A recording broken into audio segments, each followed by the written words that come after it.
Welcome back, students. Here's the last video of the day, and it involves solving equations that have fractions in them, so they're rational equations.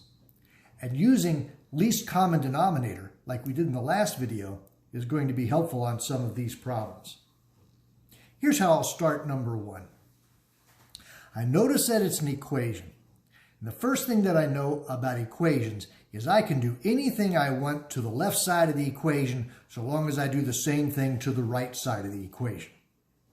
The next thing I notice is that there's fractions, and I don't like fractions in my equations.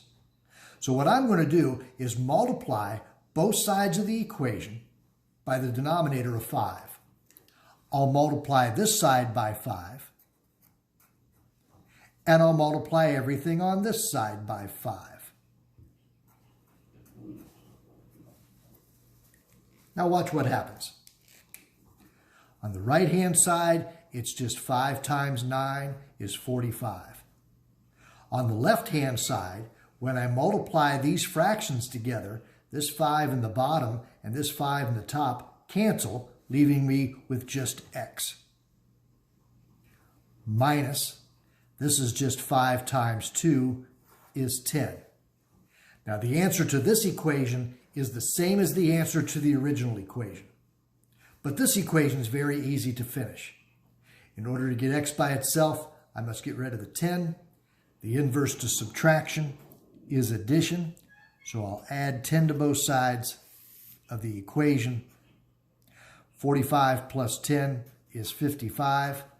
Negative 10 and positive 10 is 0. Copy the x. X must be 55. Perfect. Let's try a second example.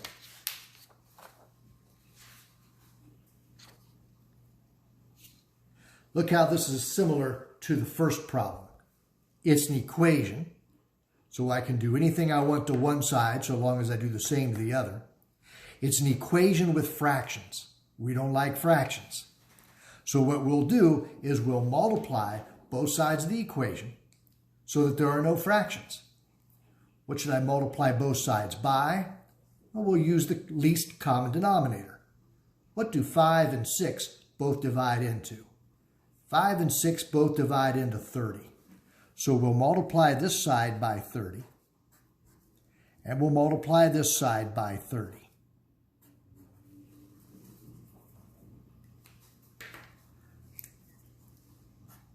On the left-hand side, when I multiply, this 5 in the bottom and this 30 in the top can reduce. Divide by 5, divide by 5. 6 times c looks like that.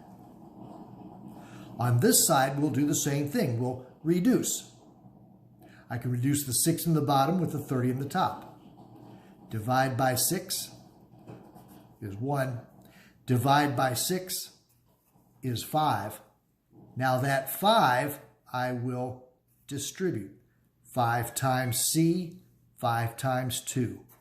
5 times c, 5 times 2.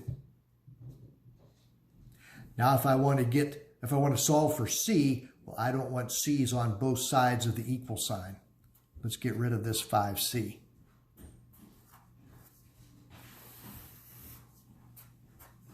Five c minus 5c is 0. Copy the 10. 6c minus 5c is 1c. And we'll circle that up. That looks great. Last example.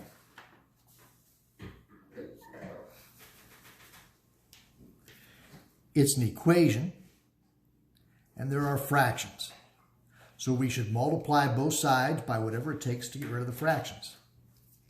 We know that's going to be the least common denominator. The least common denominator for 4, 2, and 8 is 8. So I'll multiply both sides of the equation by 8.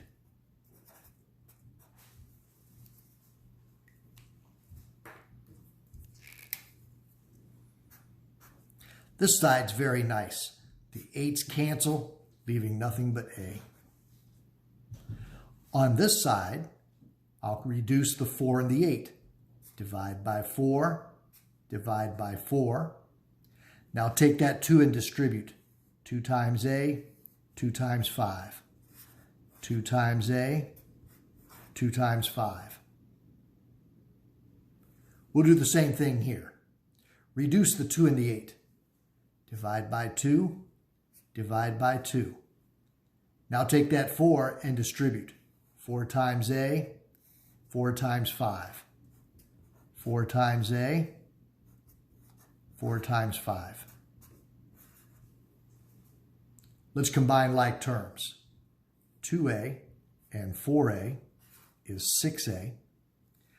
10 plus 20 is 30. I have A's on both sides of the equal sign. I don't like that. So we'll get rid of that 6A. 6A minus 6A is 0. Copy the 30. 1A minus 6A is negative 5A. Now when I divide by negative 5, my final answer, negative 6. All right, those are kind of challenging. There's 3 of those for you to do for homework. Get those done, send those to me, and I'll see you all next week.